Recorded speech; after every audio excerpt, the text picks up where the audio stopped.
What's up, viewers, subscribers, and agents alike? It's your boy, Luciferian Prince, coming at y'all once again. Welcome. Welcome back to another episode, another video, another upload. Welcome, agents. It is what it is. I know you'll be here. You're always in the comment section trying to prove me wrong with what I say, but it's okay. I love a healthy debate. Anyway, if you're viewing this channel around children, I ask that you remove them from your immediate vicinity because my videos are not for children. Now, I'm going to do something relatively new in this video. Never been done before. But someone asked me, names aside, to do a video on lawful money or legal money. Then another person asked me to do a video on non-UCC filing. And I thought to myself, well, how could I please the best of both worlds? And I figured it out. Now, where I'm going to start at is talking about, to generalize the entire subject and to encapsulate my entire meaning with the message I'm going to convey, I'm going to generalize this in a sense of just for informative purposes, informational, educational, and legal purposes as well. Now, for the meaning of this video and the title of this video is secure transactions. Definition of legal versus lawful. Now, I know that this will touch several subjects, several bases, but we're going to wrap all of this up into one so we can make even a fifth grader understand this, okay? It's going to be very simple. Now, where we're going to start at is we're going to start at why we're in this mess today, okay? We're going to start at why we file UCC ones. We're going to start at why these forms are intrinsically important. We're going to start at why the meaning of this form being filled out is going to affect your financial endeavors in the present and those that have happened in the past and those that will happen in the future. The reason why we are in this mess is because of the general centralization of the banking system. And we're going to start with currency first. And then we're going to go ahead and get into more expounding on the topic into later on in the recording. But stick with me because I don't want to lose you and I definitely don't want to bore you. If you have a pen and paper, I always implore people to have one when you watch my videos because I might say something that you might just miss out on. You might want to come through it again and you might have trouble finding it in the video. Pen and paper, class is in session. Okay. We're going to start at United States Code. This is from 2012 edition, Title 12, Banks and Bankings. Well, banking, excuse me, no S. I went ahead of myself. Bills and Statutes, United States Code, Title 12, Banks and Banking, Chapter 3, the Federal Reserve System, Subchapter 12, Federal Reserve Notes. Okay. Where are we going to go first off before we get here to get to a point to where I began it? In the beginning of the whole fiasco that happened with the United States banking system in the early, at the turn of the 20th century, right? Industrialists, if anyone ever read the book or anyone has ever done their genuine research or actually read materials that have dated around that time, you can actually refer to a book. I made several references to it before. It's called The Unseen Hand by Ralph Epperson. Now, it is a very great book.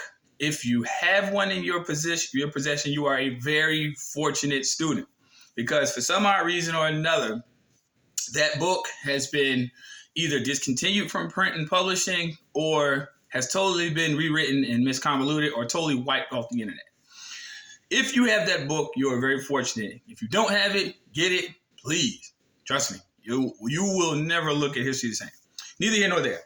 In that book, it outlines the behind-the-scenes workings of the Federal Reserve Bank coming into play.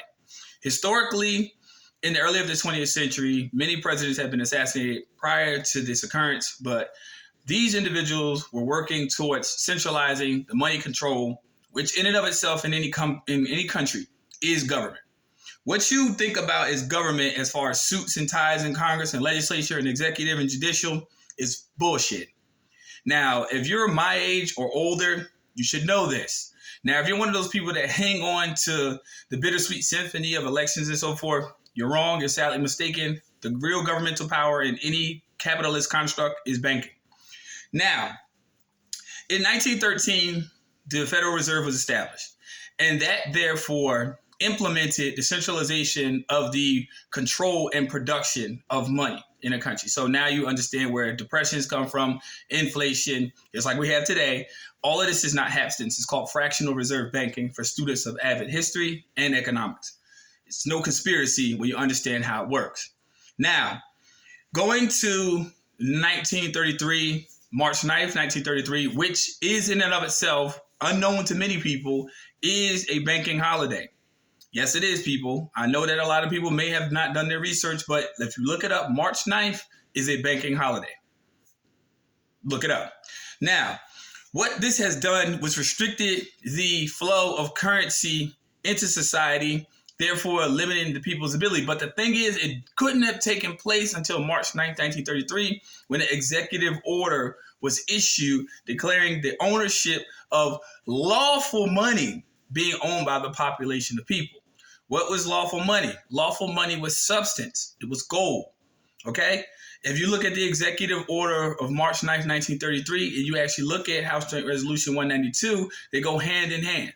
March, April, May, June. So within a respective 90-day period, because if you understand the actual grace period in Jewish banking, you understand where I'm coming from when you understand the shatar. They always give it in increments of threes. That's why you have 3 days in truth and lending. That's why you have 90 days in 3 months in forgiveness loans. Whatever. It's all the same. It's all a Jewish gauge. It's a lien over everything financial. Do your history. Now, when they took the lawful money of the people, they took their ability to pay the debts, right? So since they took the gold, which is lawful constitutional currency, and turned it into private corporate script, i.e. fiat, that meant that the people were and are bound still to this day to financial ruin, economic warfare. Don't believe me? Read a book called The Creature from Jekyll Island. I suggest you go the proper route, get a hard copy cover. Stop with these PDFs because a lot of them be tampered with, and be careful because you might download the wrong one and get some malware on your computer. Okay. So now that we got to the point in where they have totally taken the people's ability to pay debt, let's go back to House Joint Resolution 192. A lot of people think that this is a public declaration for government to pay debts. Yes and no. If you really read into the fine lineage of it, it says public debts, public. So that's the reason why people often try to equivocate society with us owing a national debt. We as a society don't owe shit. However, we've been duped into believing that we have to partake in this, and therefore higher taxation, higher inflation, higher interest rates on loans and mortgages, and or all over chaos in every aspect of our personal lives, because we keep believing in the hype that we are a part of the problem. Even though I say it on my channel, and many people who are truthful in the movement come along and try to express to you that you are the solution to your problem. Now, since they took lawful money, they took the ability for you to pay a debt, and they're not going to pay the debt, as you can obviously see, because they always transfer the principal obligation back on the populace of people through contracts, which, as we know now, if you came along this far in my videos, it's fraud outright. They take a debt, they place it against a strawman entity. According to Black's Law Dictionary, it's a fictional entity. So fuck all the conspiracy theorists out there that think it's not real. If they read a Black's Law Dictionary, they will see in there it is a fictitious entity. Period. This is not conjecture. This is black and white. Look it up. So since they take the debts and place it against you, the natural person, and you're unaware of it, this is why we file the UCC. Because this is our remedy in commerce. This is our acceptance in commerce. This is us accepting, and while us accepting, it is our ability to not pay based upon the legal precedent that was set yesteryear through these titles, through these codes, and through these legislation and these acts, that we are able to pay it. Now, let's get on the non-UCC 1 filing. People who tell you to file a non-UCC filing is in of itself ignorant to how secure transactions really work. If you look at the word non-UCC, this in a strict legal sense, look it up legally and then look it up in the strict English sense. They're synonymous with one another, the same. Means none, nada, zilch, nothing. It has no legal conclusive effect because the collateral you wish to secure is not even accounted for in the form. It's a filing, but it's of no legal consequence. None. Don't take my word for it. Let's read. What is a non-UCC? A non-UCC property means any of the collateral consisting of personal property, of the creation, granting, or perfection of a lien upon which it is governed by applicable law, which is Article 9. And applicable law under or relating to UCC. So in other words, in short terms, it's basically telling you that filing a non-UCC is like you didn't file one at all. So when people put all this fancy collateral on the statement, picture you putting a debtor, a secondary debtor, and you as a secure party, and that's it.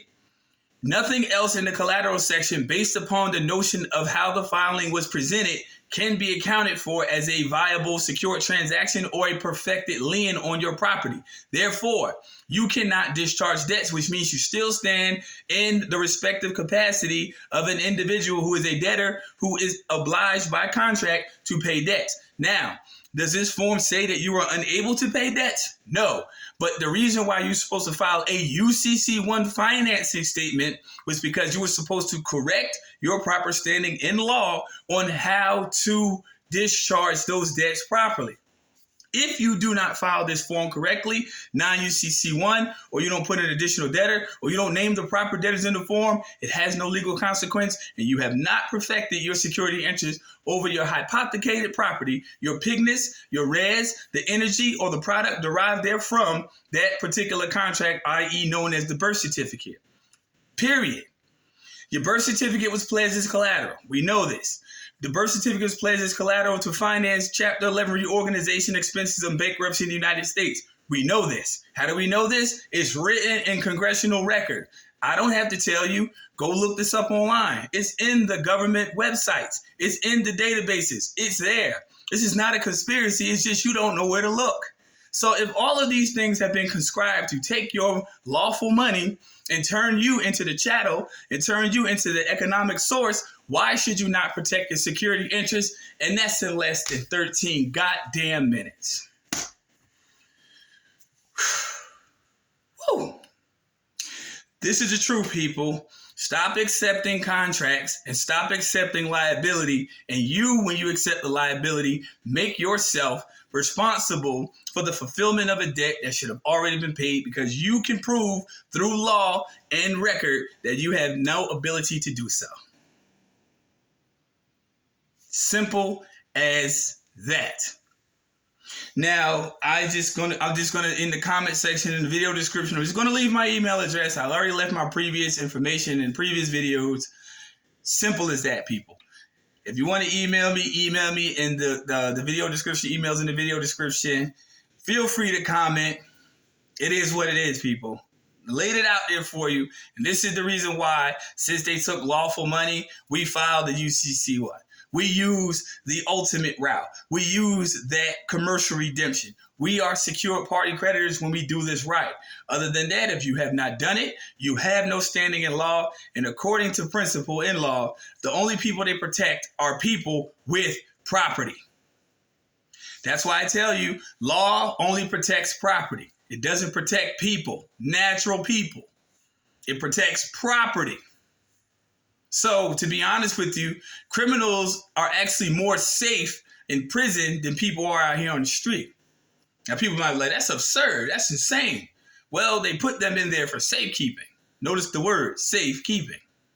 So they kept the chattel locked away. So what you see as, oh, they need to be up the street, is nothing more than a monetary venture while you're still out here amidst the chaos. Think about that for a very hard second before you even unction to make a comment. Think about that. Think about it with your third eye open. Simple as that. So until you realize that, until you file these forms, and until you really interpret this law, until you really push forward to develop a greater consensus on what you're dealing with, you're never going to make it past those gatekeeping motherfuckers on YouTube, Instagram, TikTok, or wherever the fuck else they may have bound online. Simple as that, people. If you like what I have to say on my channel, please, I implore you to stay. If you don't, you do not have to listen to the Tattooed Man on YouTube. Trust me, you don't. Not at all. But it's the reason why you're here if you have watched this all the way up until the 15-minute mark. Exactly. So with that being said, people, like and subscribe. Stay tuned for more content. And we're going to keep blowing this shit out the water until you get it right. Because if you've been following me for years, and you've been carefully outlining the details and information, you clearly see that what I'm saying is very true. That's all I have to say. Other than that, I'm getting on Call of Duty. Simple as that. Season 2, baby. Peace, light, love. Agents, man, fuck you. End of discussion. I'm out. Enjoy y'all weekend. Be safe. Stay dangerous.